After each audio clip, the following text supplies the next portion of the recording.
is a short one, but I think we will have a good interaction. And instead of taking more time, I would request Dr. Suru to explain the today's agenda and the objectives of the today's meeting. Dr. Suru, please. Thank you, sir. And my first request to everyone who is here is to keep their microphones on mute because keeping it on would basically create a lot of disturbance, and that is what we wish to avoid. And this is going to be a very, very important meeting because we have two flanks, and we'll be talking about infrastructure development. In my first address to all of you, I had made it very clear that infrastructure is not only construction. Infrastructure is lot many things that you have there, and I was so happy. Sir, can you please mute yourself? Otherwise, the admin has the authority to remove you. Don't do that. Keep it always on mute. So, I welcome today the two flanks which are so important for development of infrastructure in the nation. And believe you me, it is one major activity, economic activity in the nation, which is building whatever, the good quality life that the citizens require, whatever is needed for the development of the economy, may it be, uh, creation of the infrastructure in terms of the housing structures that we live in, may it be the airports, may it be the railway tracks and fast communication systems, may it be the surface transport, aviation, even creation of chemicals and fertilizers, steel, or any other core sector industry. Everything is totally dependent on infrastructure development. We'll be talking about it in detail, and I have already designed it in such a way that in the subsequent lectures we will be getting into the kind of finer nuances of it. We are very fortunate to have number of representatives who have come from the industry, and of course number of academicians who are here from different colleges throughout the country. So it's a very unique meeting that we are holding today. And this is to answer the question that I keep getting from academia and also from the industry, both of them. Interesting part is that both of them have the same question, that why is it that when we have the same aim and objective of developing the infrastructure, looking at the kind of various kind of industries, why is it that two of us are not? So we have now banks who have assembled. You can see minutes the numbers are rising and rising pretty fast. That is very good. So at the outset, let me congratulate both the academicians as well as those who have joined from the industry. There are two different purposes that you have, but I thought it wise enough to put both the factions together, and they should be under one house. They should be looking at the whole thing simultaneously and try to do that. So for those who have joined from the industry, the provocation has been that they are the ones who are building the fine infrastructure in the country.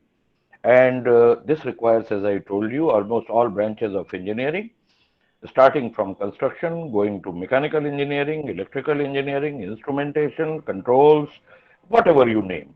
And that is a lot that has joined us today because they want to prove to the world that they are the ones who are building up very fine infrastructure. And they are vying to get a very prestigious award that Construction Industry Development Council every year gives to fine performers, and that award is known as Vishwakarma Award. It has been named after the great deity that we have. The second faction that we have, and we can always have first faction as the second faction and second faction as the first faction. There is nothing preferential about it. Both of them are contiguous to each other and they are together. It's almost like two ends of a single stick. That is precisely what we have to look at. And these are the fine teachers who have come from very fine institutions, who are responsible for building up the career of many of the youth that we have in our country. As I told you in the last meeting that we had and last address that I made to you, that India is a very fortunate nation. And why we are fortunate? Because the average age of average Indian citizen is hardly about 26 or 27 years. We are a very young nation, unlike many other nations elsewhere in the world. You talk of United States, you talk of Europe, you talk of Japan, you talk of even China now. And you will know that it is our youth, it is our human resource which has to be made worthy to handle the things throughout the globe. There is another fact that we have to remember always, that every seventh person on this planet happens to be a person of Indian origin, irrespective of whether they are working near the North Pole or South Pole, or they are working in the mainland, or they are working in the oceans, wherever they are. Fact is that they are all Indians who are spread out everywhere. Who's going to be using them? It is the industry who's going to be using this resource. And who's going to be grooming them? It is you, my dear academicians, the teachers, the professors. You are going to be doing that. And we have to do it together. And this is something which is the intent that I put you under the same roof so that all of us are working on the same page itself. So that is the intent. Let me, for the benefit of industry, tell a very beautiful program that All India Council for Technical Education has revised. The caption of this program is A Slab. Basically, this is to do with change of the content, tone, and tenor of the education that we are giving to our youth, for that matter. Now, how can they do it? How can the teachers prepare something which is very, very well acceptable to the industry? And how industry can contribute in this? And this relates to the entire gamut of infrastructure development in the nation, which is so very essential. I told you already. So, what are we going to be doing? We are going to be talking about education and training. We'll be talking about the all encompassing infrastructure and the kind of activities that are happening. In the subsequent lectures, I will also dwell on agriculture. I will dwell on the agro product because these are the two major areas in which we have to start finding out and cutting our teeth, for that matter, and prepare our people who can really get onto these areas, and they are humongous, mammoth areas, and present us with wonderful opportunities, for that matter. So there has to be interaction now. We will have people from industry. They will be talking about the translate in terms of the answers. Will go into making of the training programs, educational programs. I would not use the word training. I will say educational program. And these are the kind of things that we'll have to do together. Where from the teachers will understand that what exactly industry is looking for. And if the industry doesn't come out and say that these are the kind of things that we are looking for, then how exactly can the teachers? They cannot basically take the whole thing in their stride, create the kind of things where we need our human resource, and then we will be in a position to work in unison, and that is what the intent is. Let me give you a bit of a brief on this ASLAB program. Of course, all my teachers who are here, the academicians, they are fully aware about it. But I think industry also ought to know because they too have to play a very important role in this. ASLAB program is designed to really start diverting the thought process of academicians, of people who are from research and development areas, to start thinking in terms of those uncharted territories which they have not been able to handle until now. Or they had been looking at the kind of things from the perspective of a vision which is probably 30 or 40 or 50 years old. What we are looking for, the outcome is going to be substantial number of questions and answers that the teachers are going to be creating based on the inputs that come from you and from me and from other experts who have joined. I will just give you a small example. Not many of you may realize, but among us, we have Dr. P.S. Rana, who happens to be the chairman of Construction Industry Development Council and a very senior and revered engineer.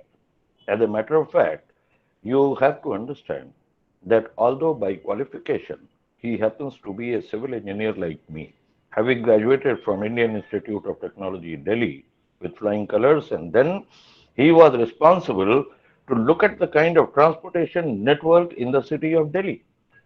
That was his first assignment. And believe you me, when I came to Delhi in 1980, I was really amazed to see that all the signals on the roads, they were so designed that if you were driving your vehicle at a speed of 40 to 45 kilometers an hour, you would never ever face a red light. This is how the synchronization was done. Now, certainly somebody can say that this is the job of a person who specializes in signals, a job which is basically to be done by an electrical engineer, and who was doing it? The person concerned was an engineer. Engineer because it was the ingenuity that was brought into the system. I'll tell you about the other feather in his crown. And this is the kind of experience that all of us must have. He thereafter started working with one of the biggest financial institutions of our country. And he became an astute finance man. As a matter of fact, much of the infrastructure development that happened in the country, may it be construction of townships, may it be construction of even the power supply systems, may it be construction of airports, may it be construction of storage structures, the funding was supposed to be provided by Housing and Urban Development HUDCO company, which is a PSU, and he ultimately headed HUDCO as the chairperson. So he was a civil engineer by qualification, but then he ended up being an astute finance man, a great banker, a person who knew how to handle the monies.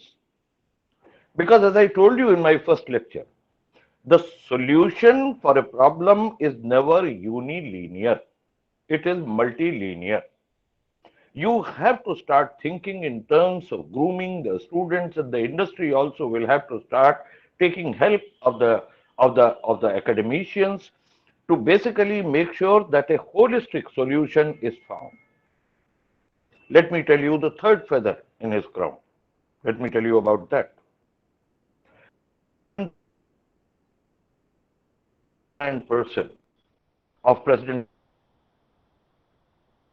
a scheme called Pura. And Pura is a beautiful scheme. It means the full form is provision of urban amenities in rural areas.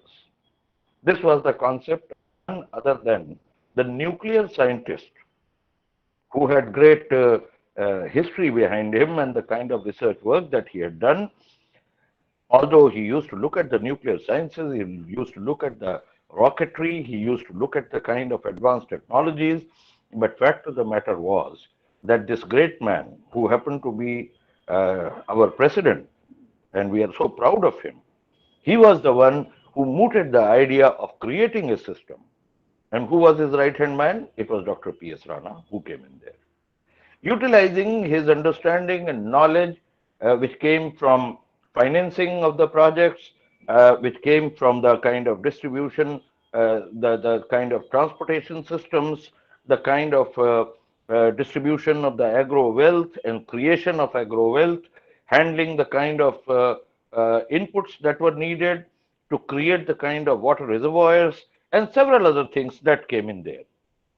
So, friends, we have to start looking at this particular kind of thing. And we have to start building up our mind. Let me go to the industry. We have, within industry, with open arms, we have to create the kind of bridges that we so very much need. I have already told you that the first thing that we have to focus on education and training. In industry, we have to remember something. One graduates and one becomes an engineer. a degree holder engineer. But fact of the matter is that the education doesn't get over there. And this education must continue for the sake of new technologies ingress. It has to be continued for making our systems very much effective and workable and efficient so that the nation keeps getting a very fine infrastructure that we so very much need. How can we do that? Now I am addressing this to my industry friends who are vying to get the Vishwakarma award. There are 10 or 15 elements on which you will have to start working. And that is what is going to be establishing that you are really excellent. And excellent not only in the Indian Milo, but also excellent when it comes to international working. And that is where we would like our organization to move in. This journey cannot be completed unless otherwise we have with us the might of the educational institutions, the teachers, the researchers, and the young students who are full of new ideas, and we are there to basically help them out to groom themselves far more than what were there. They should look at the kind of internships that they need to provide with their own organizations. After all, how would anybody become a professional? You need to practice. And where can you practice? Can you think of becoming a doctor simply merely by reading the books that have been given to you? Anatomy, pathology, physiology. It has to go a step beyond that. It has to be practice. And this practice can be done and this human resource can be groomed when we have the internship positions which are made available to our youth. And that is where I think is going to be a platform where the exchange of human resource and the exchange of knowledge and wisdom which the industry can give to the young persons and the teachers as well. Because teachers will have to keep on building up the kind of things which they are going to be building under this ASLAB program. Let me tell you the third thing. The infrastructure projects fail. And one of the reasons of failure of infrastructure projects is that the vendors or the service suppliers are not fit enough. Their antecedents have never been checked, which requires number of faculties. So each one of you who come from the corporate sector must start looking at the vendors CIDC is preparing. Encourage your vendors to and involve our academicians and the in the selection process. In the first lecture, I told very clearly that the best learner is a small child who has number of questions, who will keep asking the questions from you, keep on getting the information. And I can tell you for sure that in more than 70 to 80% of the cases, it is that young mind who will come to you and tell you that, sir, this does not really fit into our bill. You would have saved yourself from a lot of problems, harassment, and ultimate delays that you keep encountering in execution of your work. I tell you the fourth thing. All the engineers, whether they are academicians, whether they are the students, whether they are basically practicing engineers with the industry, they need to convert themselves into professional engineers. What is it to be professional?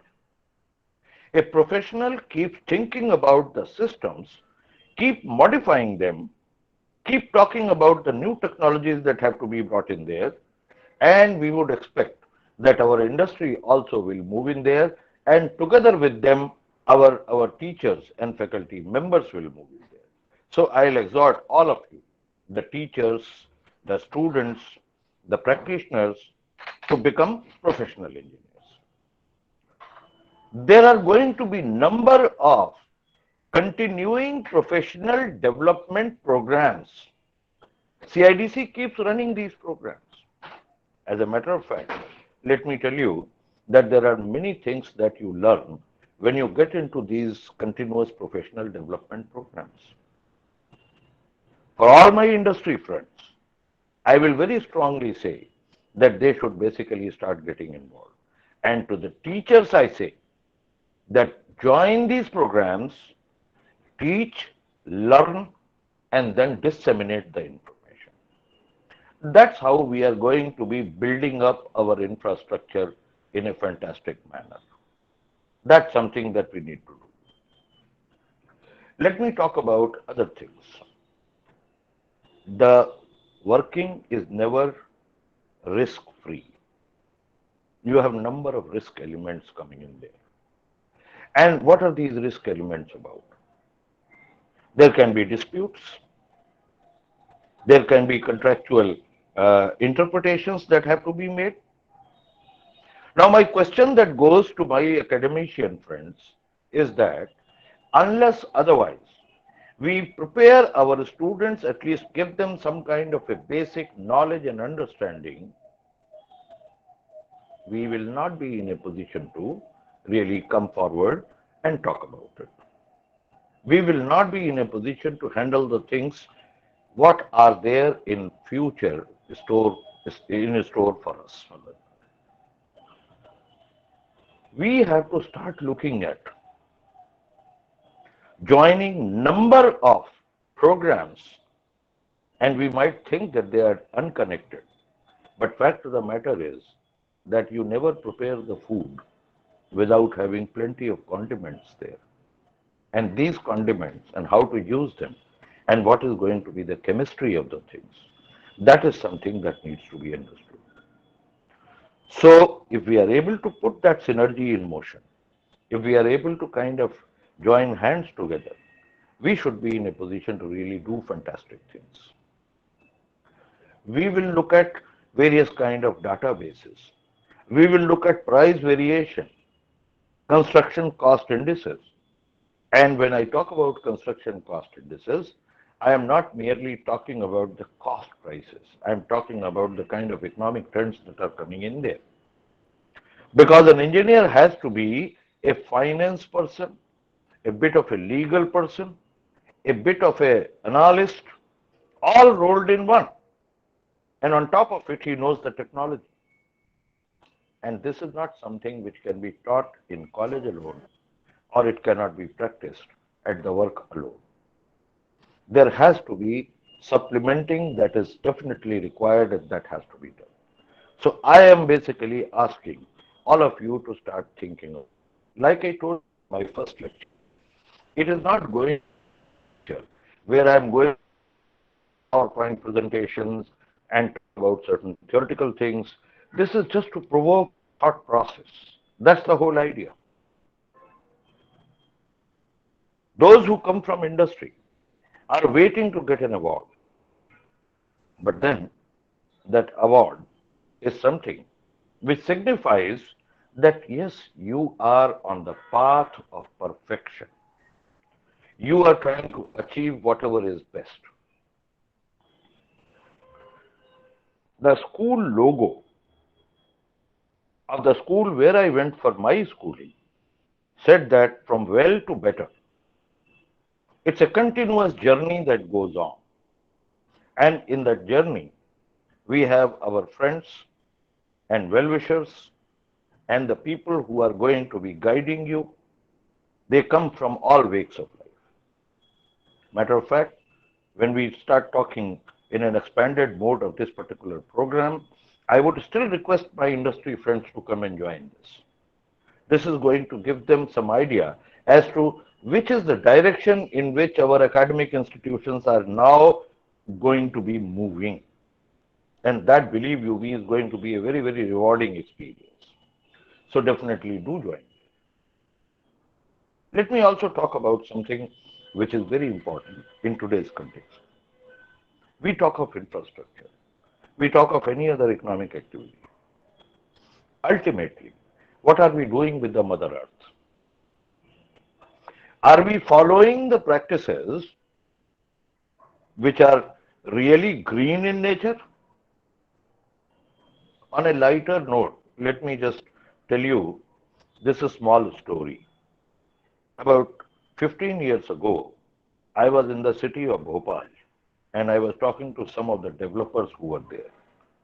And this developer, who was one of those very cocksure kind of persons, very confidently told me that the township that he is developing is a green township.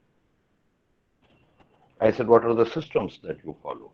Have you been consulting any of the universities, colleges, teachers, researchers, and things like that? He said, sir, you have to come and see it yourself. So I was very curious and I took a drive to his place. And do you know what was waiting me? That all the houses that he has constructed, they were painted green. And that is how he used to call his colony as a green colony. Are we on that track? That's a question that we have to ask. What are the kind of things that we are genuinely doing? And this question goes both to the industry as well as academicians. Are we thinking about this particular area? Are we thinking about the kind of effective method of waste control, solid, liquid, or gaseous? Are we really conserving the natural resources like water, which is a God given gift to us? These are the questions I would like to start thinking. So, to industry, I say that you have to get yourself examined. At times, it so happens that we are so self obsessed with the kind of things that we do. We think that this is the best way of doing the things. It is always good to really get yourself examined by somebody. And the quest that you are on is basically aimed at that. So let's look at this particular aspect also and give a chance to the academicians, to the researchers, to the teachers.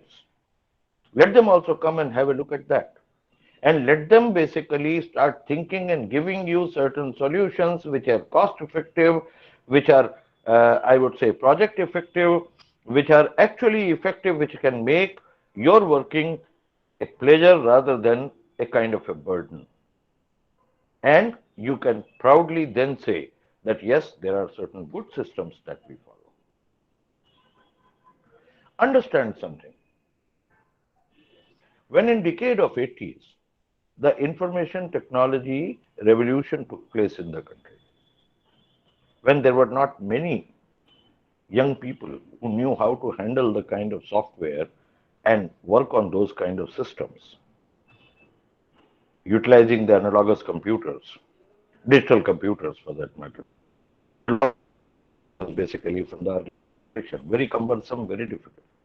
When digital technologies started coming, the binaries were being taught, there was suddenly a flood of young persons who came in and they started getting trained into many areas which enabled them to run the system not only within the country but also throughout the globe. Why should we not start looking at this particular thing? Why should our companies not start looking at this kind of thing where we are grooming our youth to really become the kind of helping hands? After all, a large corporation definitely does need ancillary units. Without ancillary units, none of the large corporations can function. You talk about Bharat Heavy Electricals, you talk about the House of Tatas, you talk about the cement manufacturers, the fertilizer manufacturers.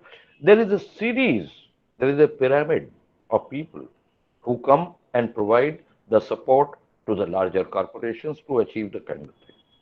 So my message straight away goes to the industry that this is the time that you should start looking at entrepreneurial development programs also within your organization. And who's going to help you out that with? It is going to be the academicians, the colleges, the institutes, and your integral interaction will be definitely very much needed. Then only we will be in a position to really establish, nurture, grow our infrastructure needs. There are 12 major areas in the entire gamut of infrastructure. It starts with housing, both institutional as well as residential. It has surface transport, which means roads, railways. It has aviation. It has the core sector industry. It has power generation. It has chemical and energy related issues and several more. So we have to start now looking at these particular areas very minutely and start making ourselves, enabling us to really kind of provide solutions for the kind of problems that are coming in now. In my last lecture, I gave you one example. Agro industry in this country is all pervading. We are basically an agricultural economy. I also told you that there are 32 agroclimatic zones with which this country has been blessed with. No other country in the world has so many agroclimatic zones. Why can't we look at the kind of development of the systems, the methods, so that we harness the entire bounty for our use?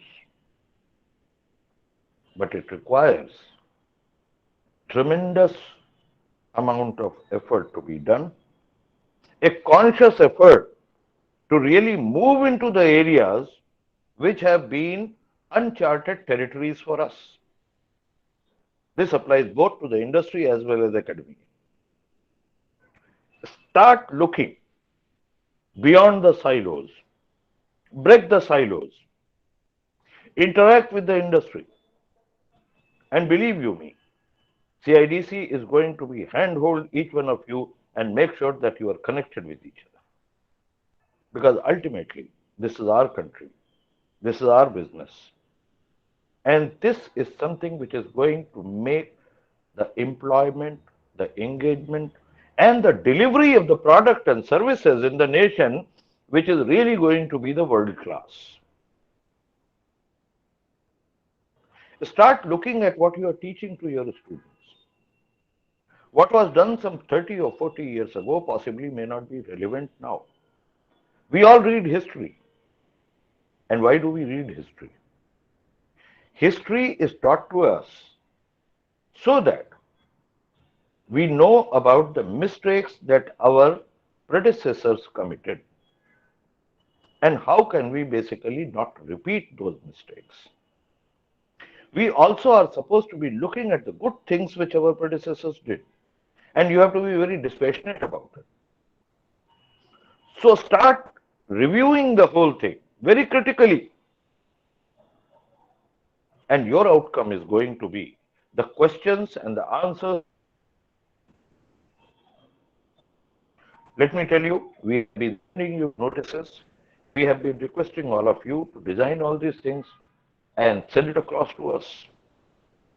Some of you had been sending it, but I am not very comfortable and happy with the kind of responses that I am getting. You have to now start looking at the whole thing very, very clearly. Make sure that you are participating in all the programs, following all the instructions. Please do that. You are creating history. Be a party to creation of history for that matter. And to the industry, I say that end all and the ultimate delivery. Can you mute yourself, please? Ultimate delivery or ultimate objective is just not to get a certificate or a scroll or to get a commendation kind of a medal or whatever you have. As a matter of fact, let me tell you something very interesting. It is very easy to achieve the laurels, but far more difficult to continue living with those laurels. And to all the aspirants of the Vishwakarma Award, my one liner is that to start looking at these particular issues that I have flagged out,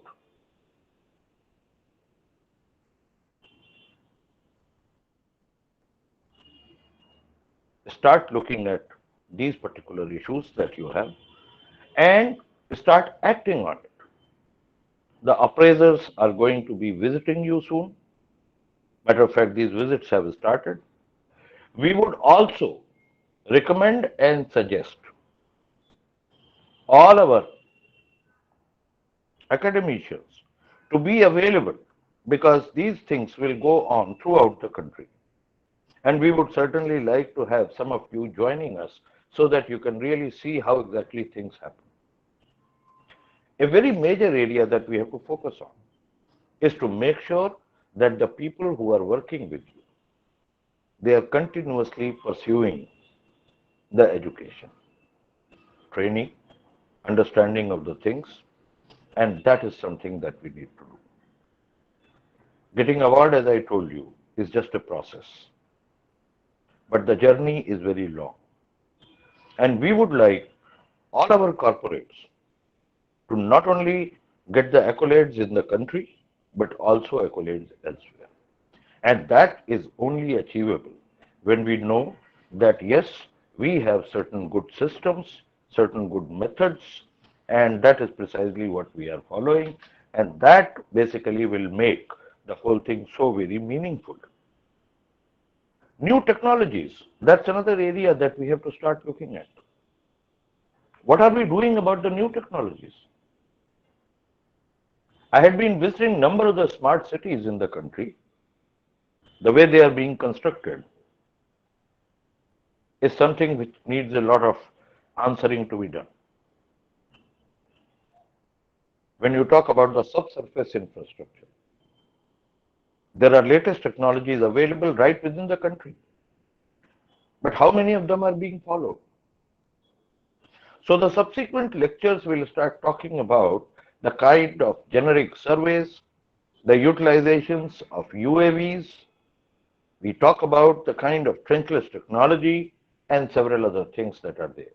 I would like my industry and my academicians to join hand together, familiarize themselves with the extent of the knowledge and wisdom and experience that is available and expand on it.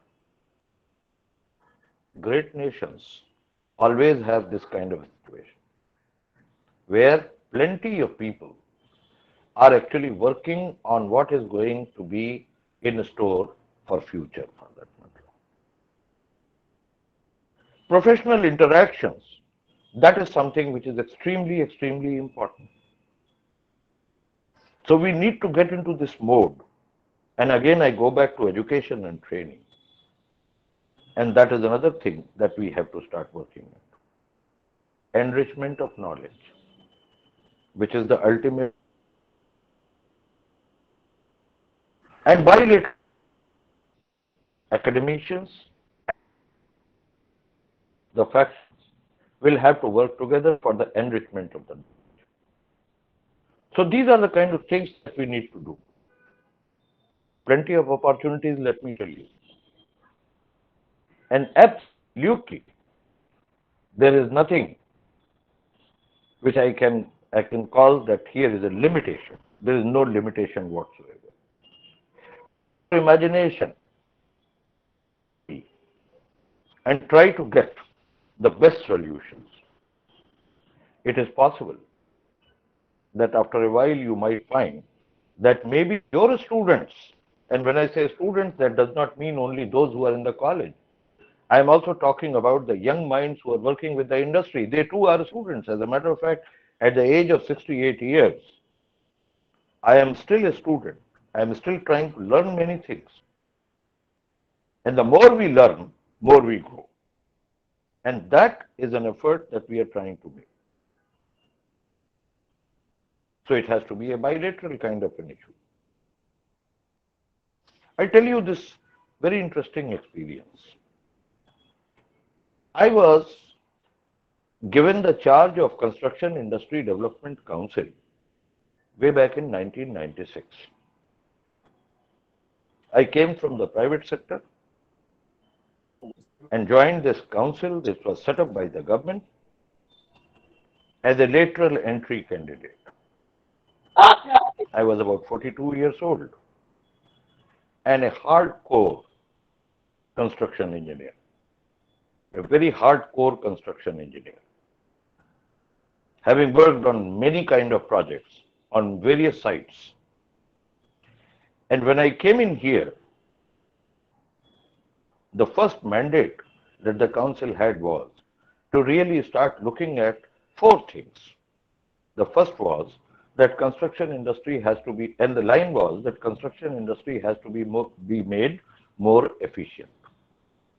To do that, the first mandate was that we should have even the lowliest of the lowest workers trained in the vocational kind of education and then made proficient the way in many of the advanced countries the workers have to be trained. Other than the manufacturing sector, where you had some ITIs, there was hardly anything in construction industry. The second issue that was given to me was to look at the construction financing. Because mind you, in 90s, the infrastructure development was something which was uppermost in the mind of the government, it still is. We had to develop everything. May they be houses, may they be roads, may they be plants, and to produce that, we needed to have a lot of core sector development that was to be happening there. And when we started looking at the kind of things, we realized that the financial institutions were not lending to construction industry. Now, unless otherwise, there is institutional financing support that comes in. How can you basically start executing mega projects? That was a major problem. The third issue that came in was that there was hardly availability of any kind of reliable data for construction industry. So we started getting into making of data because that was the first thing that gave us the direction. And that gave me the kind of insight into the kind of support that was coming from the financial institutions and what kind of training was needed for the construction workers and supervisors, because graduate engineers and diploma engineers were available, but not at the workers level. The last thing that came out was that we should start looking at the kind of disputes that were happening in the construction industry. Why was it necessary? It was necessary because the average time and cost overrun in the execution of the project because of the lack of these four things was amounting to something like 350 to 450%, which was a great drain on the exchequer of the nation. So we took up all the items. Of course, many more were taken in. But then that was not the time when we could have really jumped into our agencies, the kind of good work that they were doing. It was a huge task ahead. So I will just this is a story about what happened with the financial institution. Having understood, having taken out all the data, I started a dialogue with the Indian Bank Association. And mind you, I was a very young person, about 41, 42 years of age at that time. So I go and see the senior banker who was the president or chairman of Indian Bank Association. And he looked at me in disdain and said, well, infrastructure, nothing, construction, nothing. We are just not interested in all those things. It's a risky business. Why would you and how would you expect the bankers to really get involved in this kind of a thing? I told him the same thing which I have told you today, and even in my first lecture. I said that is going to be the hugest, the biggest business this country will ever do. And if you are not partnering and participating in there, believe you me, you will be losing on it. And now, of course, the doors of entry of foreign banks, they are open, and they might come in, and if they are sensible enough, they will immediately gobble up your business. Fear is the key.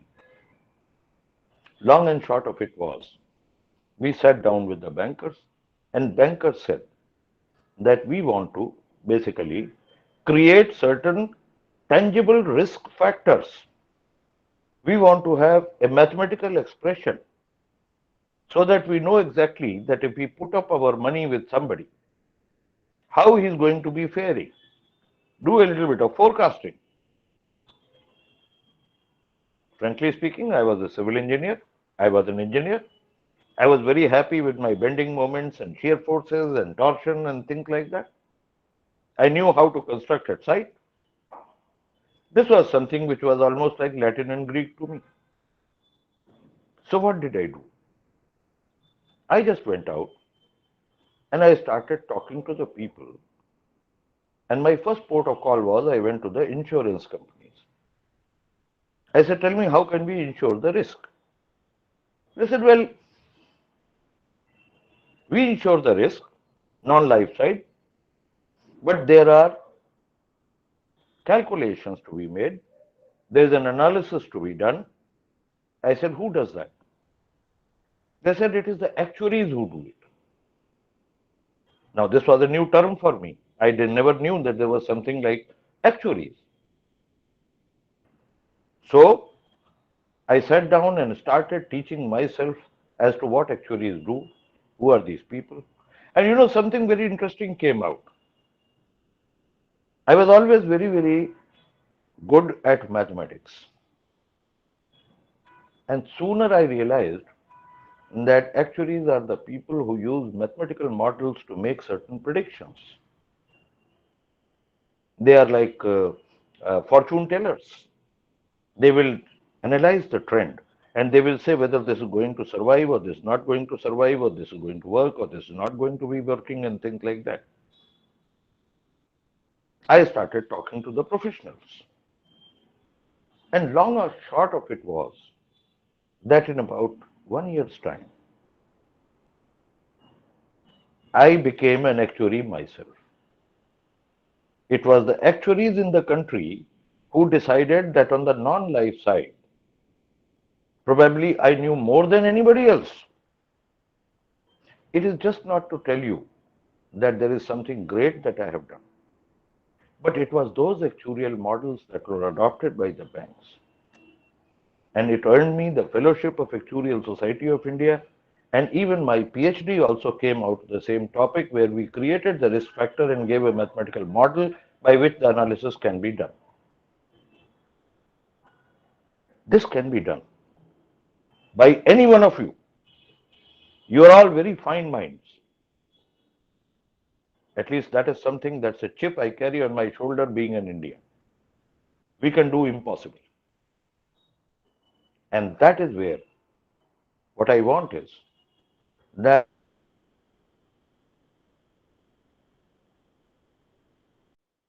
when both within the industry and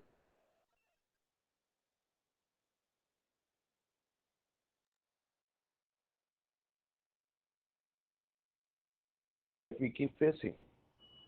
After we all know the problem, it is spread all over. Have a look at it and come together. That's the idea.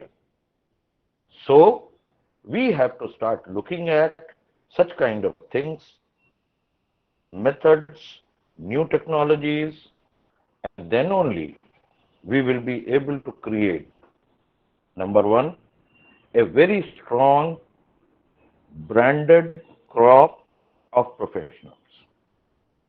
Who are the young persons who are coming? We will be able to create the systems which are going to be world-class systems and genuinely world-class systems. Everybody else is going to be following and copying that.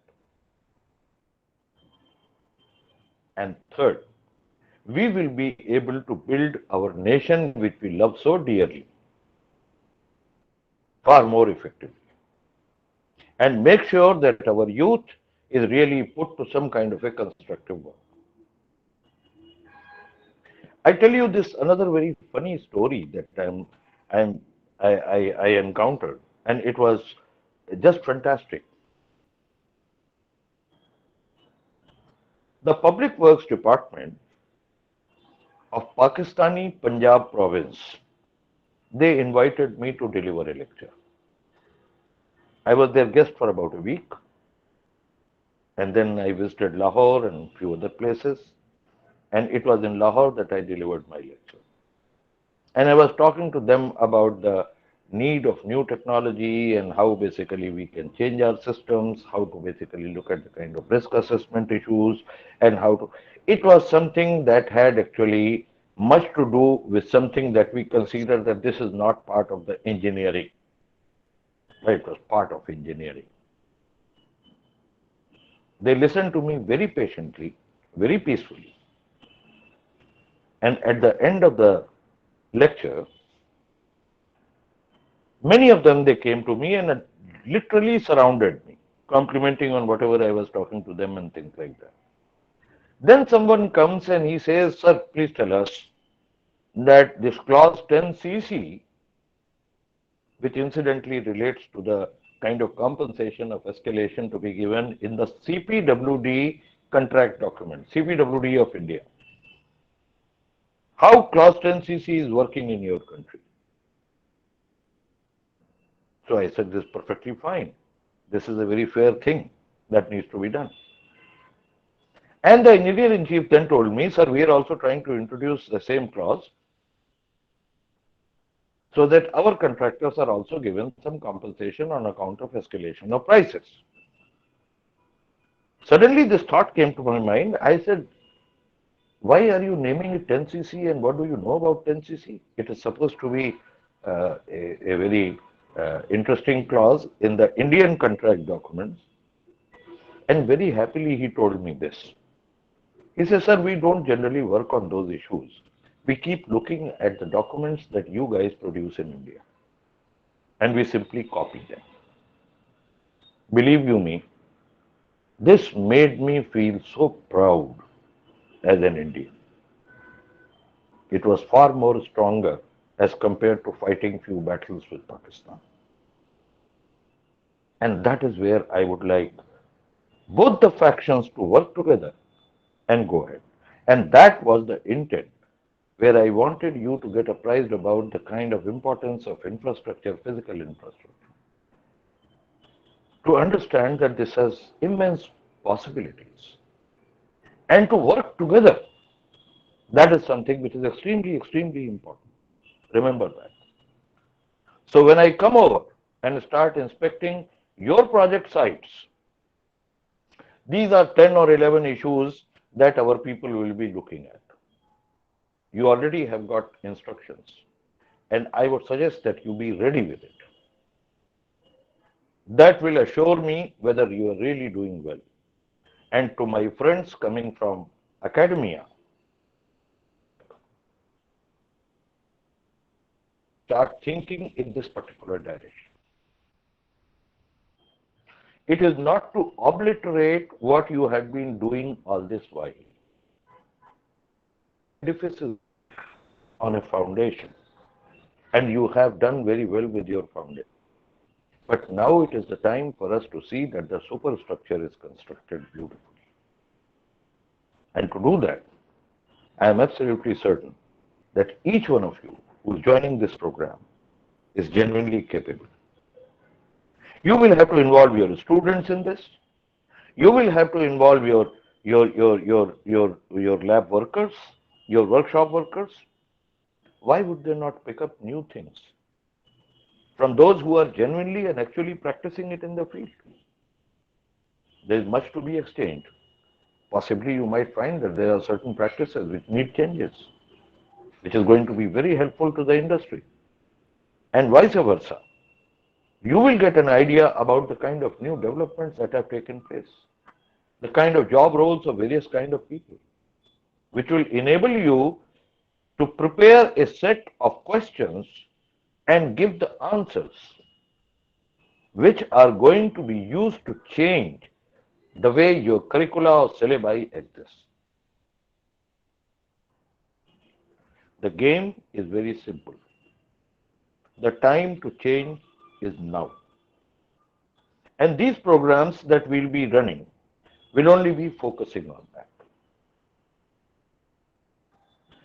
There are other issues. You have structured programs. Today is the first lecture of the series. This is all going to be recorded. And once again, I am reiterating and repeating that please go through the recording, prepare a note. Those who joined the first program, they have yet to send me the kind of notes. There are three things that you have to send. First is the set of questions that have been given to you, where I would like to know that how active is your institution in interacting with the industry, because that is what is going to enable you to change your mindsets. First thing. So there was a set of 6 or 7 inputs that I had asked for. I can see that more than 50 people have already sent it, and many more are going to be sending it now, but please make sure that it comes. That's number one. And if there are many people from the same institution, then it is going to be institution specific. There can be one response also. Doesn't matter. This will help me to understand the kind of interaction level that you have. Number one. Number two, for every lecture that I deliver or other esteemed speakers will be delivering, I would like you to prepare a note, a summarized note. This needs to come to me. And the third thing is that you have to keep sending the set of questions and answers. Once again, to explain to you, 60% of the questions can be from your specific stream of engineering. 40% at least must be from multi-dimensional streams. They may not be directly connected with your stream, but indirectly they are connected and they enable you to really do the kind of things that is so much needed now. All right? So these are the kind of things that you will be doing. Tomorrow again is the off day, but this off day is being given to you for making the set of questions and sending it to the secretariat. Please do that. Making the note and sending it to secretariat. And those of you who have not responded to my first direction, they are also supposed to be completing and send it back so that your dockets are complete. And keep all this information in your own dockets, because at the end of the program, I would like to have a consolidated report coming from each one of you who's aspiring to get a certificate of participation in this. To my industry fellow, I say that you now have a very onerous responsibility. The first one is to start thinking in terms of the actions that you have taken in various areas that I have defined to you. A lot of it has already been sent to you, but to start looking at it. This is what is going to be deciding uh, in making assessment whether be poised to become one of the five recipients of this very prestigious award. Do that. And something which I have to give to both of you is that this is the first introductory lecture where two of you are sitting together. We will exchange the list of the people who have joined from academia and also the list of people who have joined from the industry. And one thing which you will have to do on your own initiative, and that is to basically be in interaction, to each other, to ask questions, to get the answers. These are the kind of things that we are going to be doing. Now I am opening it for question and answer session. So with that, I've given you the inputs. Please come forward. I will have one question coming from the industry and the second question will come from the academician. Please go ahead. My mic is on and I would like to have the questions. You can raise your hand and come in there, unmute yourself and ask the question that you want to ask. Who's going to be the first one?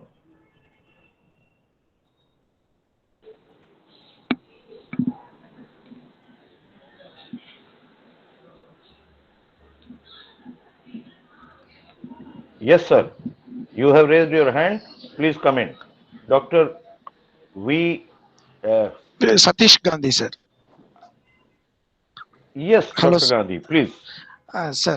Yes. Sir, you told that the curriculum should be related to that Can you can you infrastructure. can you can you can you introduce yourself to everyone? Yes, sir. Sir, I am Dr. Satish Gandhi from University College of Engineering, Nagarkoil. It is a Anna University campus. It is located in Sure. Kanyakumari district. Yes, very good. So my Please question go is, ahead.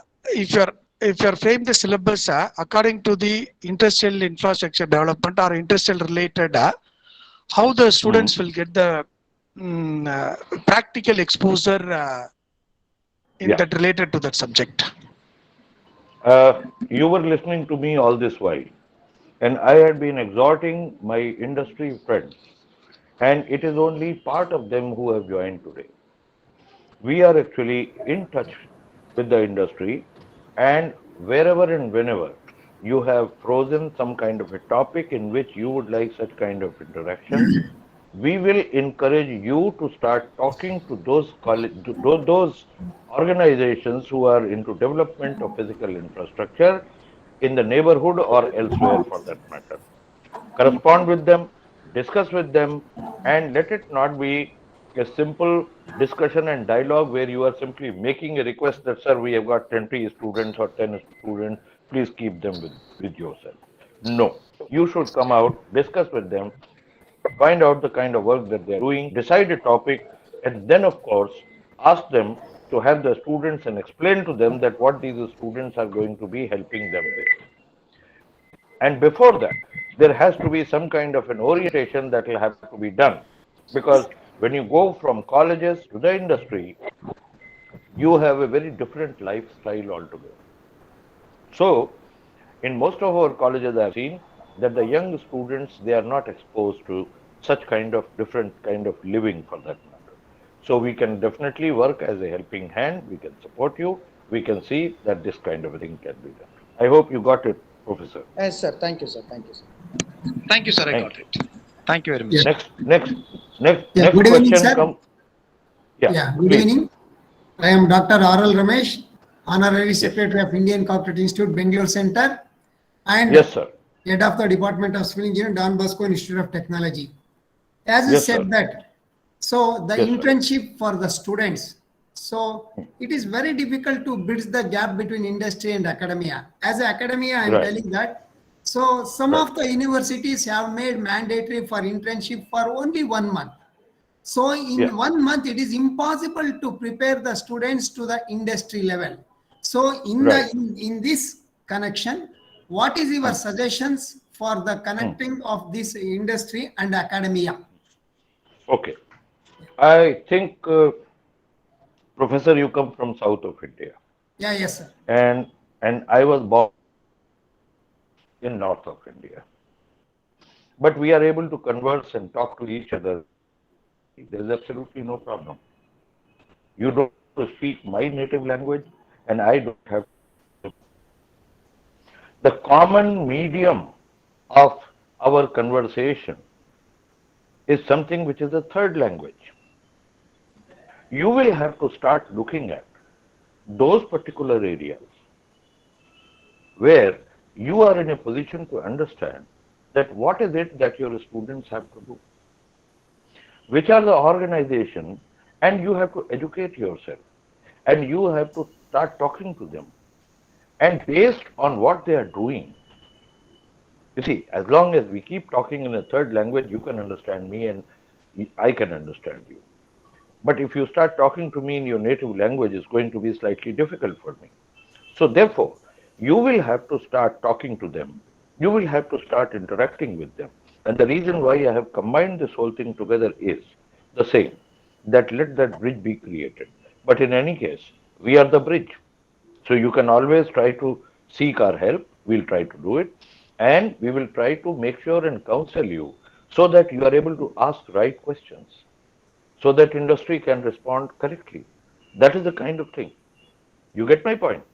Yeah, So yes, sir. unless otherwise unless we put it together and start conversing in the same tone, tenor, manner, language, and everything, other fellow is not going to understand us. This has been the problem. Nothing else. It's such a minor problem. When we talk to the industry, the industry doesn't get you because you are simply telling that, sir, please keep our students for internship. 1 month is good enough time for them to learn one or two traits. Now, which are these two traits?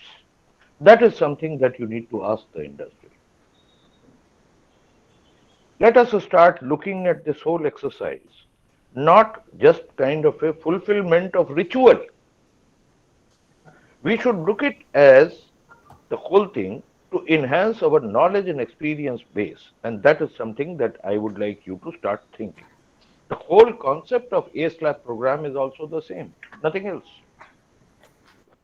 You get me? Yeah, yes, sir. Thank you. Okay, Yeah, now thank you, let sir. me field a question. Let me field a question from industry. Let me have someone from the industry coming in. Sir, good evening, sir. This is Dr. Malati. I Yeah. am from academic institution. Shall I ask the question, sir? Dr. Malti, I am waiting for a question to come from industry. And I told you that I am going to be alternating between you, between academicians and the industry. So let me have the questions coming from industry. And then thereafter you can step in. Ashutosh, Yes. can you call in somebody from the industry?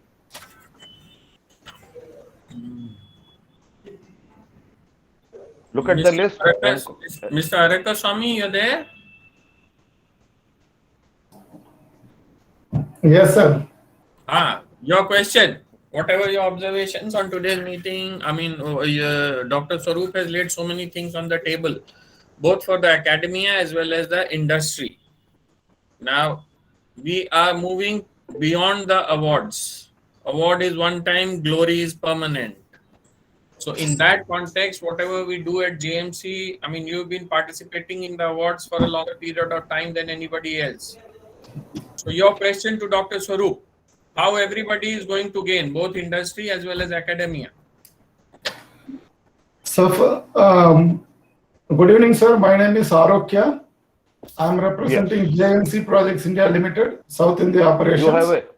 You have a fine company there, and JMC is one of our stars. Okay, go ahead.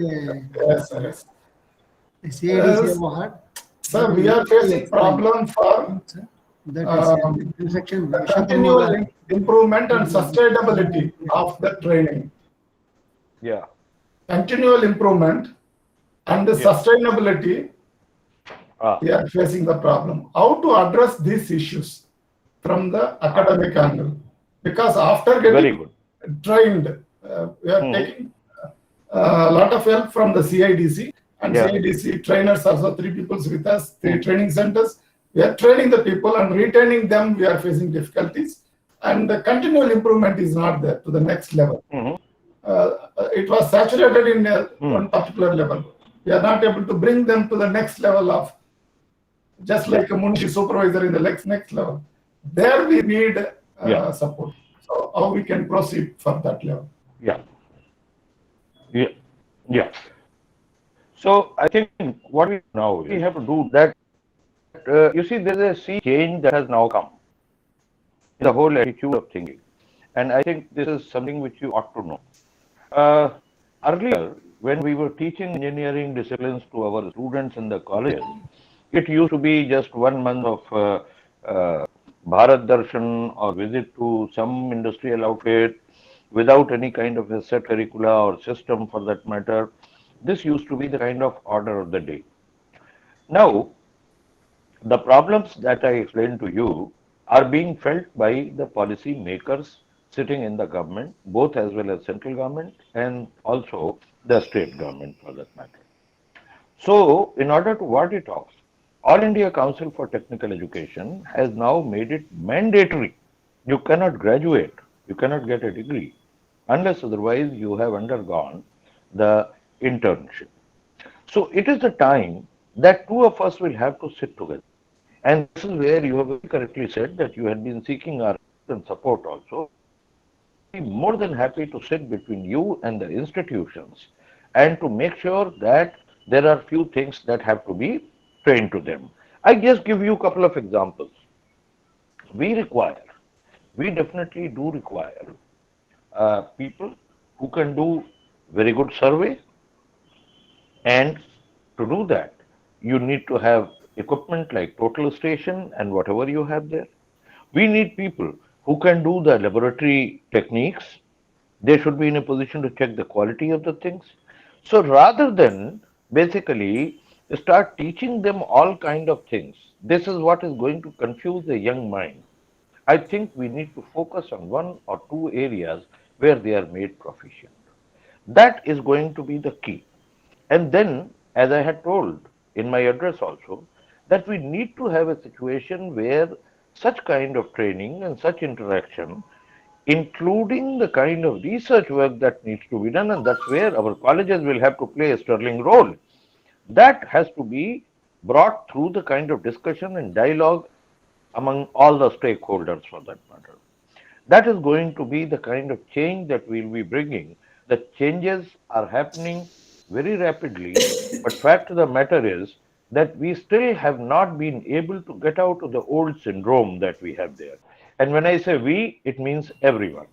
Because there are, you see, these things are like having a ship moving in the ocean for that matter.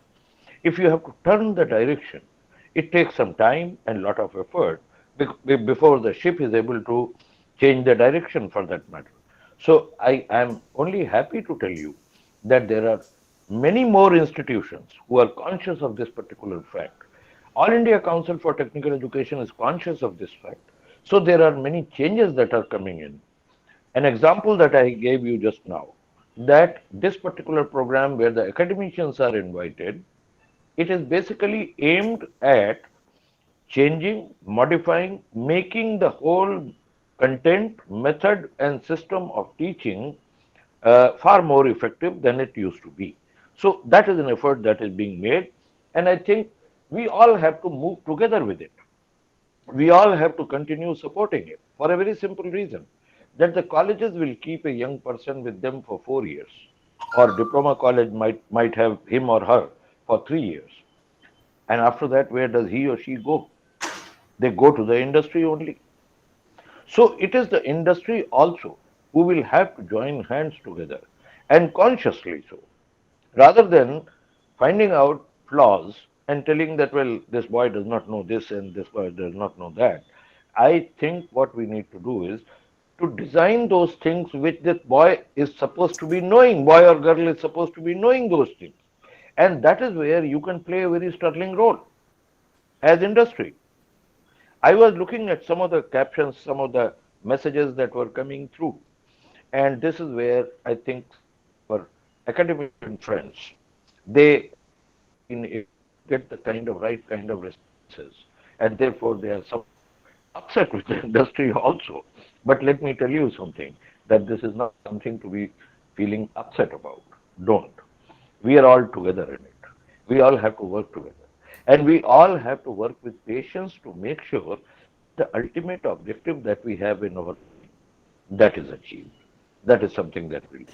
I hope, Mr. Arokya Swami, you got my answer. Yes, sir. Yes, absolutely. We'll work on the same direction, sir. We will work together. That's the whole idea. And Yeah. you are one fine company, and I see no reason why we should not be able to, kind of find a solution for such a simple problem, which is basically which can be sorted out with the discussion and dialogue. Discussions do wonders for that matter. So now let me have one question coming from academicians. The lady professor who was trying to come in, Yes, you are sir. free to come in and ask questions. Yes, Yes, ma'am. sir. Good evening, sir. This is Dr. Malati. Yes. Yes, Dr. Malati. Can you hear Yes, me, Dr. sir? Malati. Yeah. Yes, sir. Yes, Sir, ma'am. okay, I'm sir. able to. Actually, I am from civil engineering. Since you are also from civil engineering, nowadays the attraction towards taking up civil engineering branch is getting very less. In Tamil Nadu, there are about 450 colleges and about 1.5 lakhs of people admitted this year. only 8,000 students were admitted in civil engineering. So Right. now what we Right. have done is we wanted to incorporate some of the new technologies like artificial intelligence, IoT, drone technology and all. And since ours is autonomous institution, we are able Yeah. to incorporate these new courses in the curriculum. But even then, and we are making the students to be placed in high-tech companies also.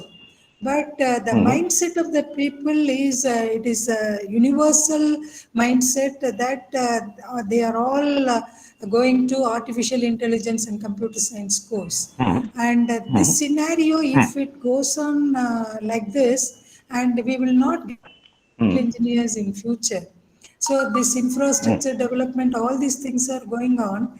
And I feel that it should start from the higher level authorities, policymakers and government to take up some action regarding this, sir. So Yeah. what can we do? Please highlight some of the ideas, how these core branches like civil, mechanical and electrical are not that much being attracted by the young minds. Okay. My message to you is, first of all, don't feel very disheartened.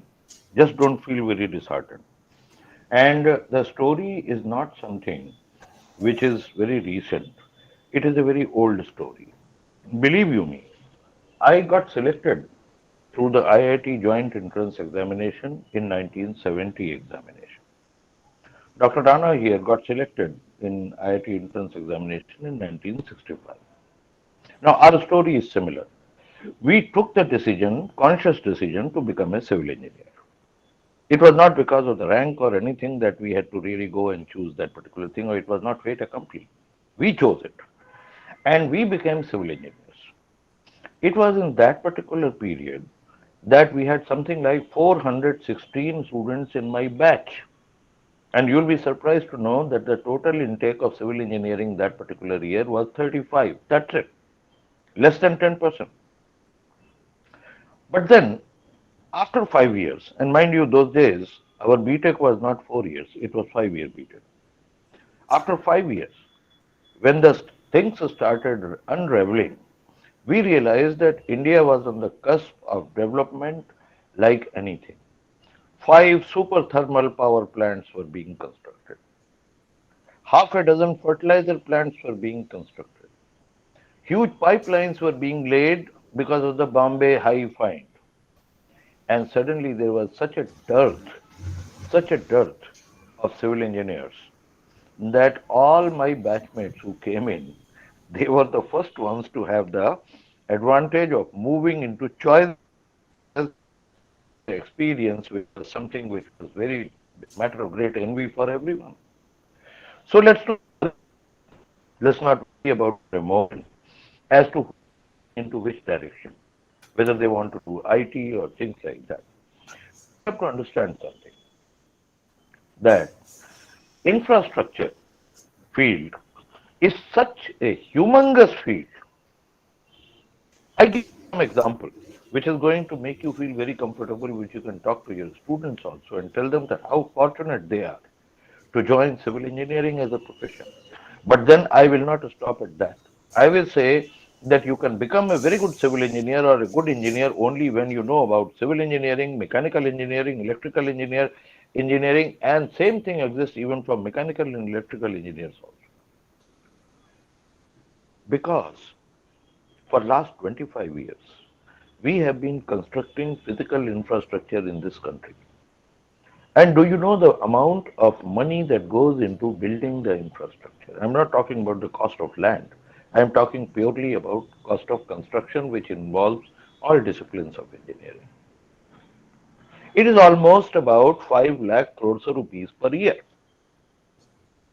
If you multiply that with 25 years, the nation has already invested more than 125 lakh crores of rupees in building up the infrastructure which we have today. There are 95 lakh bridges that you have in the nation. There are huge number of buildings that we have constructed, many other structures that we have constructed. But just think about it. How many people do we have who can really check the health of these structures? And even if I attribute about 10% of the total capital that has been invested, you are talking like 12 to 15 lakh crores of rupees worth of work to be done. So civil engineers were needed, civil engineers are needed, and civil engineers would be needed.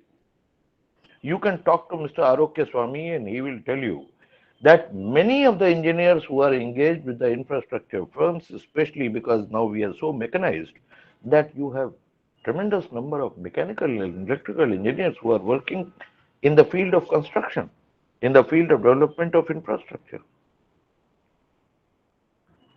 So it is the way you have to explain to your students.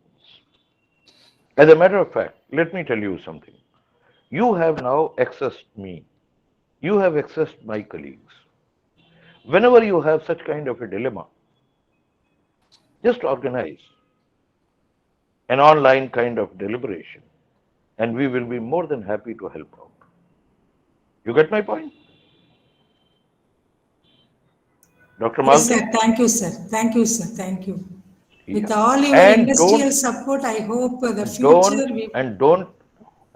don't say die. Don't say die.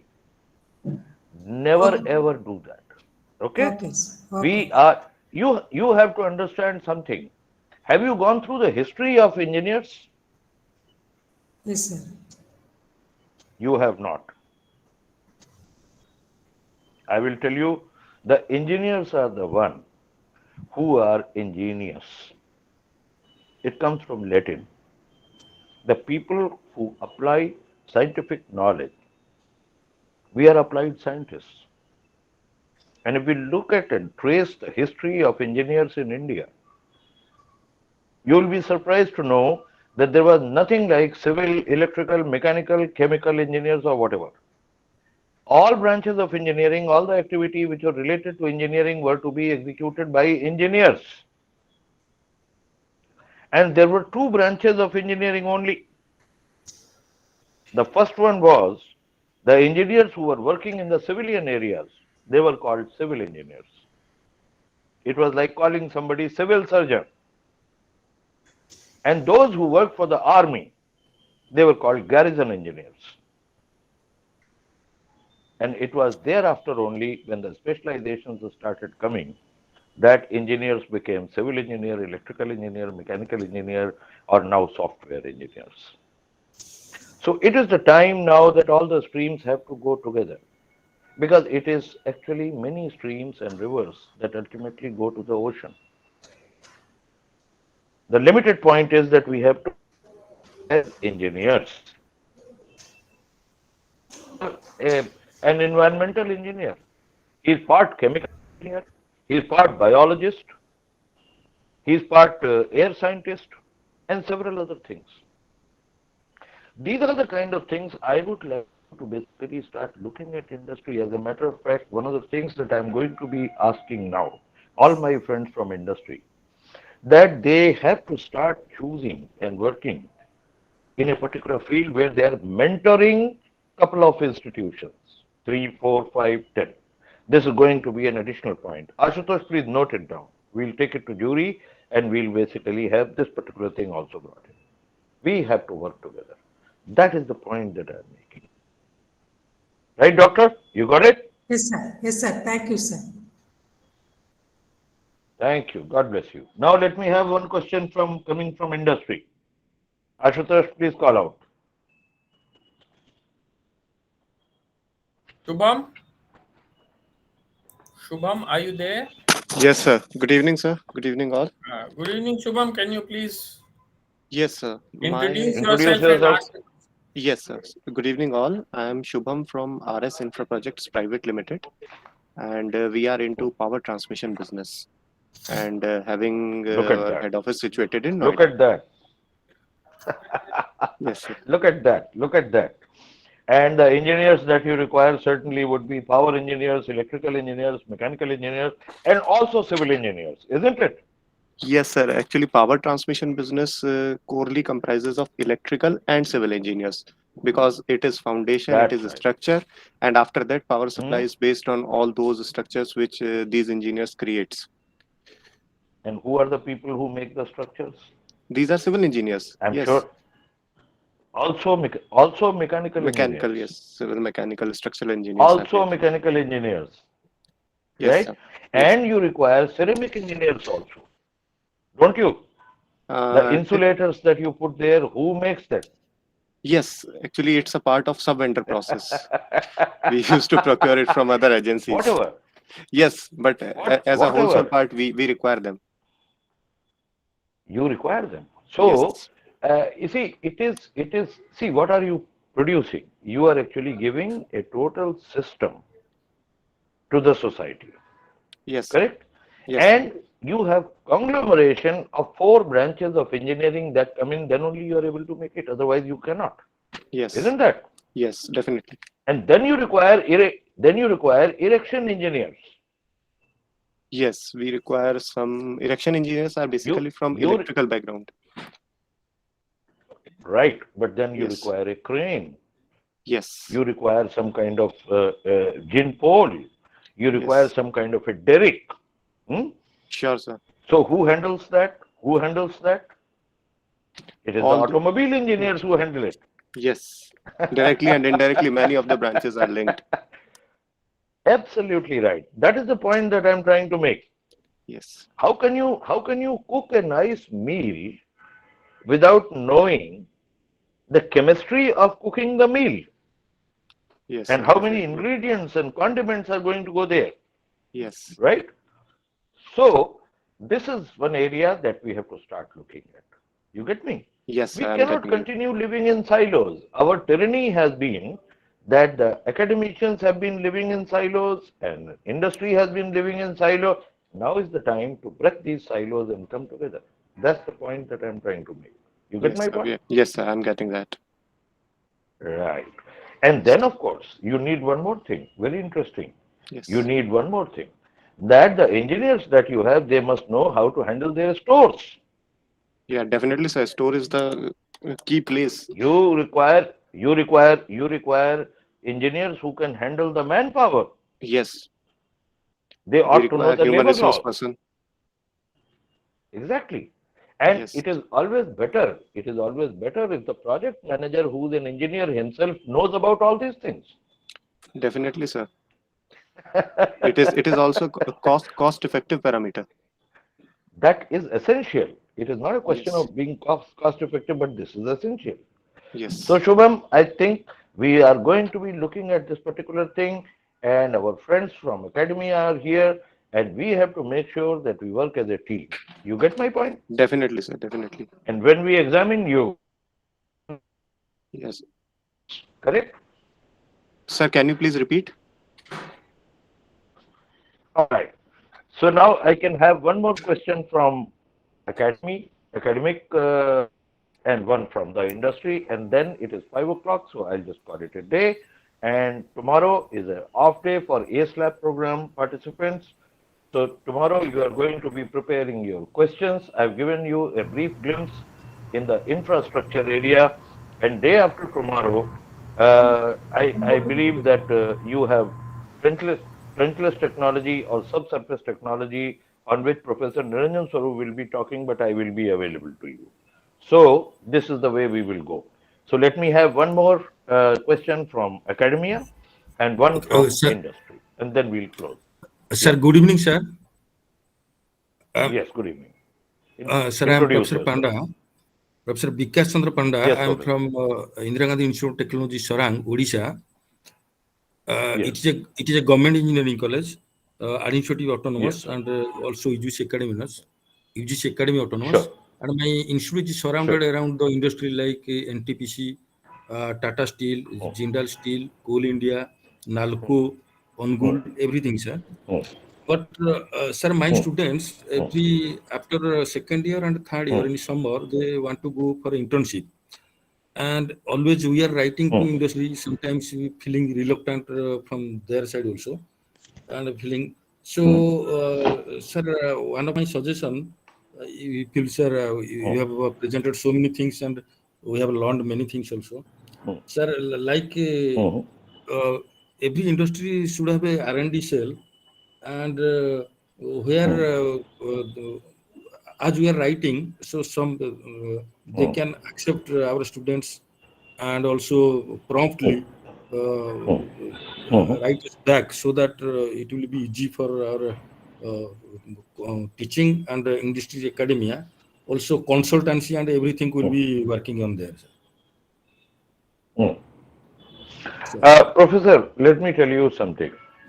When you go to somebody in NALCO or NTPC or wherever you are naming out, do you discuss with the people who are actually involved in the execution? Do you yourself discuss with them? Yes, sir. Yes, sir. Because I was also. And what do you tell them? And what do you tell them? Sir, we have a training and a placement cell, and continuously we are writing to all the industries nearby. No. What do you write? About our student internship, when summer vacation will be coming. You simply tell them that your college is an autonomous institution set up by the government of Odisha, or you have so many students, you are teaching so many people and things like that, and you want your students to be accommodated for internship. And right? sometimes we are inviting also from industry for giving lecture here also, research person. No, I am simply saying, when you are writing to these companies, do you really get together with them and find out that which are the areas where they would like to have the support coming from you?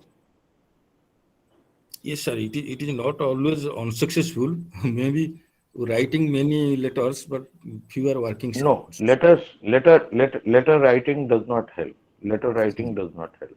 I keep getting 2,000 letters every recruitment session that please help us out. We want our students placed. Now, where are they to be placed? It's such a vast field. So you have also to kind of understand, learn, and ask the right questions. Professor, you are a teacher. Remember, if you do not ask the right questions, you will never get the right answers. Sure, sir. Always remember this. Okay? So, during the days of this A-SLAP, there's going to be a special session on which I am going to go and ask you all these questions. Today is limited time, so therefore I'm not dwelling on it. But fact is, I'm just giving you this axiom. And the axiom is, please ask right questions. Please try to understand the functioning of the organization. Look at the areas where your students can go. Educate your students. Let the students also understand that what are they going to be doing there. And then only this dialogue can be very meaningful. Sure. Now, you don't go to a vegetable seller and say that, okay, give me 10 kgs of vegetable.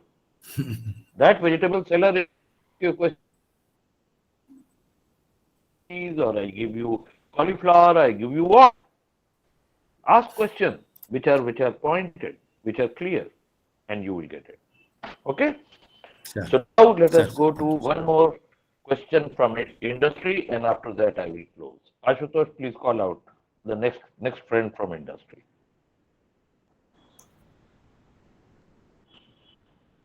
Ashutosh? Harshal, are you there? Harshal, are you there? Yes, sir. Harshal is from. Please introduce yourself and ask your question, Harshal. Sir, this is Harshal Hirde from New Consolidated Construction Company Limited.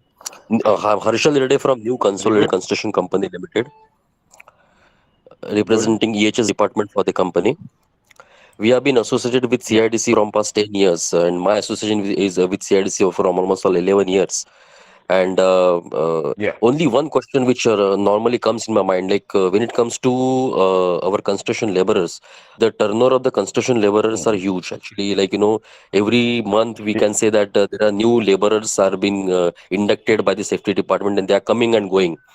And particularly in this process, like, when it comes to trade trainings, giving them a specialized trade training like fitters, carpenters and all although we did try to like have some specialized training for them, but then turnover is so huge. Those who have been trained, they are coming and going. So how shall we regulate this particular area? So it would be a great help, because we are trying, our company is very much interested in making that entire labor force as a trained labor, but then the turnover is so huge, it's very difficult because we are spending money on that also. Right. Okay, I give you this example, which is from real life. When the explorers go to places like North Pole or South Pole for that matter, or even on any of the hilly tracks, it is an unwritten rule that any of the climber will carry with them double the quantum of food, and wherever they settle for the night or whenever inclement weather is, they will leave behind some of the food packets. Okay. Why is that so? The idea is that someday, and this could be you only, that who might get lost in the wilderness. There is a blizzard, there is some kind of snowfall, ice slabs cracking, and you might be in inhospitable terrain. It is at that point in time, if the food is spread out everywhere, and mind you, because it is so cold that food never gets spoiled there, they have at least life-saving food available to them. Let me tell you, we are again in a state of transition. And what is the transition that we are talking about? Something like about 7 or 8 years ago, nobody in the industry felt the need of having trained workmen. But now, people increasingly are realizing that it is better to have trained, tested, and certified workers with them. They are delivering better, they have better consciousness of the quality, they are able to kind of do things which others cannot, and therefore, we have to continue training people irrespective of what happens. Yes, Okay. you are right. Yes, you are right that attrition is so high that every 3 months you find that the guys you have trained and spent money on that gets lost. So I suggest like this, and there are a number of organizations who are following this practice. Interestingly, JNC, for an example, is one of them. What they are doing, they are basically training the people on site on a continuous basis. The new batch comes, the old batch goes, the some of the old fellows come back again. So what has started happening now is that they are having a regular concentration of skilled people who are coming back to them. Okay. You get my idea? So Correct. you Correct. can possibly follow the same route, and that is going to be. You see, you also have to understand something, and this I have been telling to my academicians also, that learning, training, education, studying, being a professional is something which is not a truncated, a silo-based job.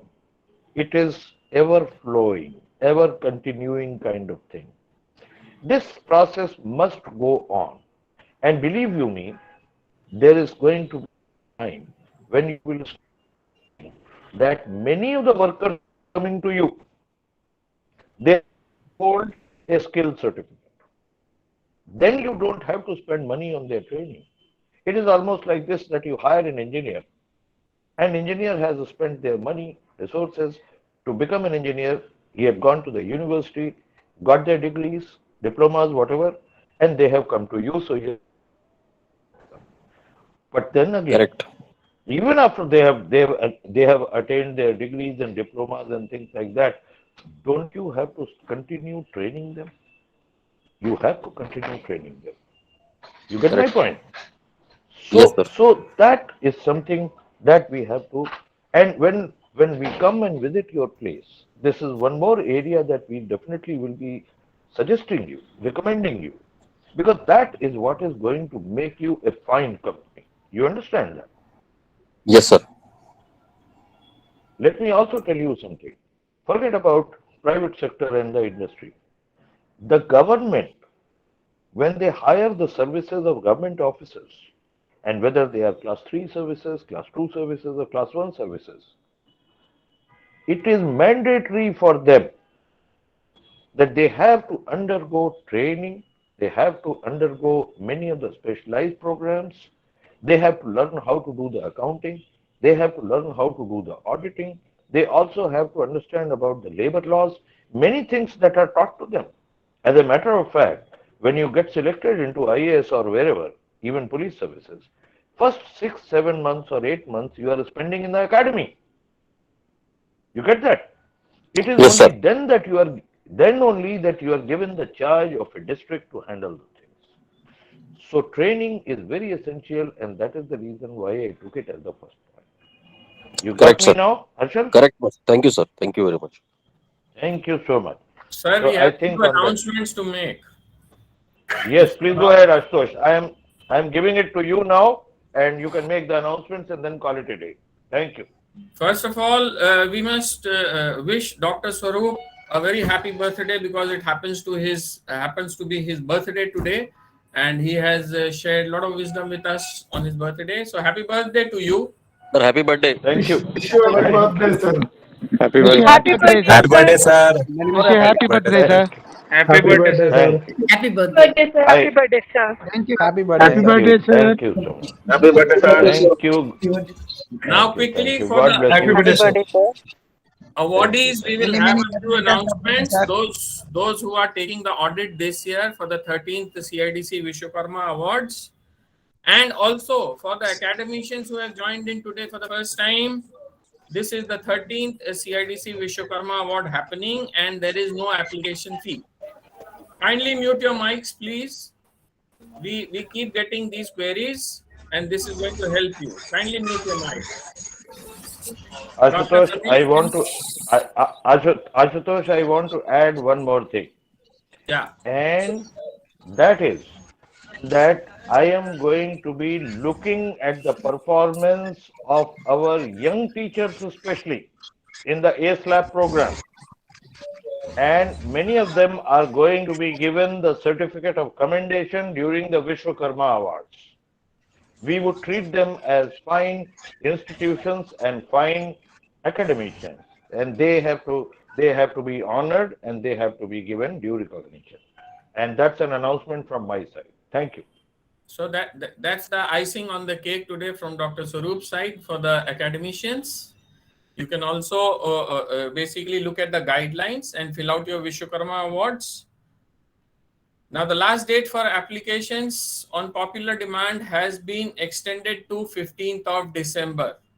So all can take note, even those who have applied, you still want to apply for other categories, you can go ahead.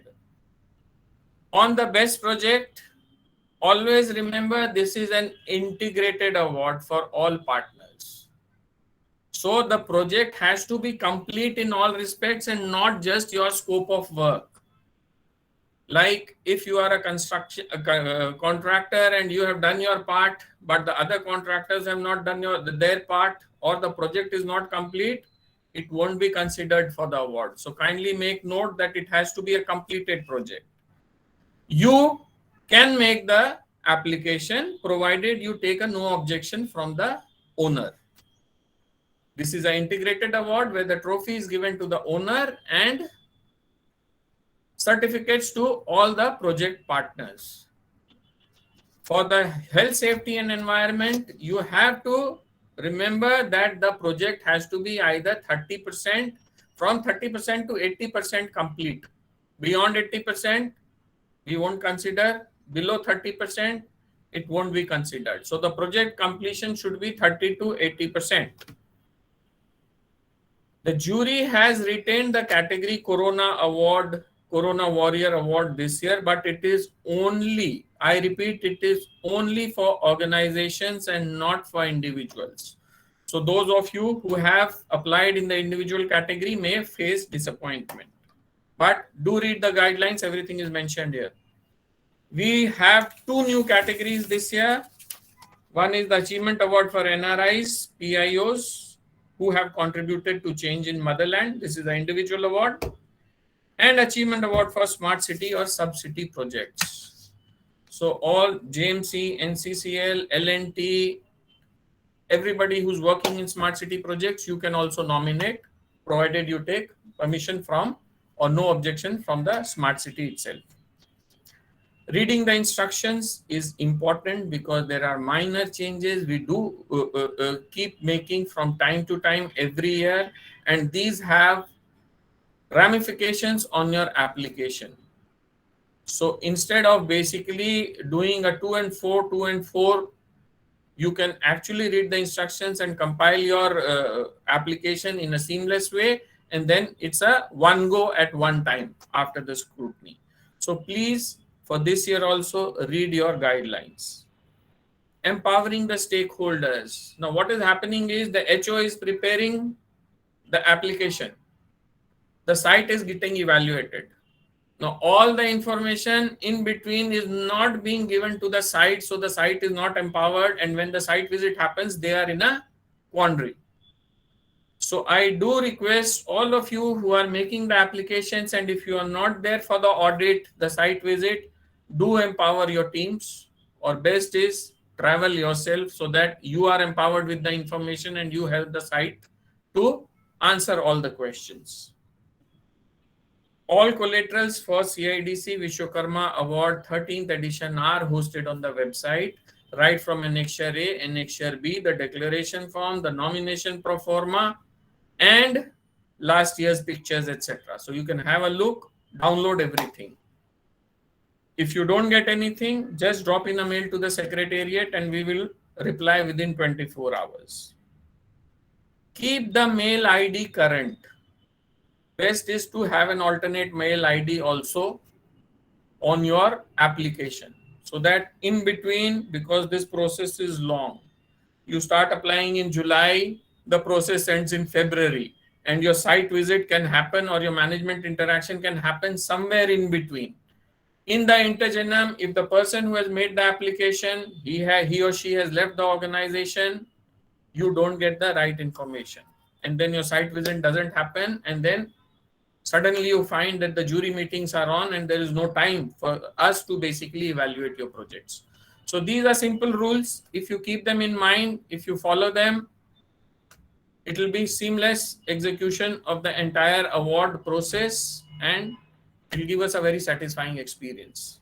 So these were some of the crucial points that we wanted to dwell, and we have another 5 or 10 minutes. If anybody has any questions on Vishwakarma Awards, Dr. Swaroop is here, Dr. Rana is here, I am here, we are all ready to take. Yes, can I talk please? Yes. I'm Amit Pandey. I am Your voice is breaking, Mr. Pandey. Can you hear me again? Your voice is breaking. I am mobile speaking from connection here. I'm the Botros organization. Mr. Pandey, we are not able to hear you. You kindly send us a mail or put your question in the chat box. So do that again. I tried it again. Yes, please put your question in the chat box. We'll reply. Okay, I'll do.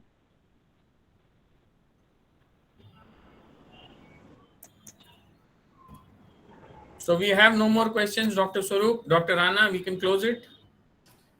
Sir, I have one question. Sir, I have one. Okay. You have the question, then please. Mr. Arun. Sir, I am Sunil Dhar from Bharat Petroleum. Yeah. Yes, Mr. What is the next stage after the site visit, sir? After the site visit, for the benefit of all, after the site visit is completed, the evaluators come back, they submit the report is presented to the jury.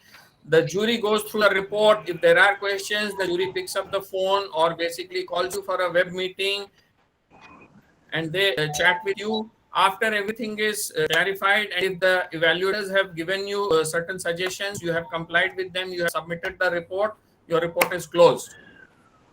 And then if you qualify, you go to the next round and the result is prepared. Okay? And post the... By when it will be declared, sir?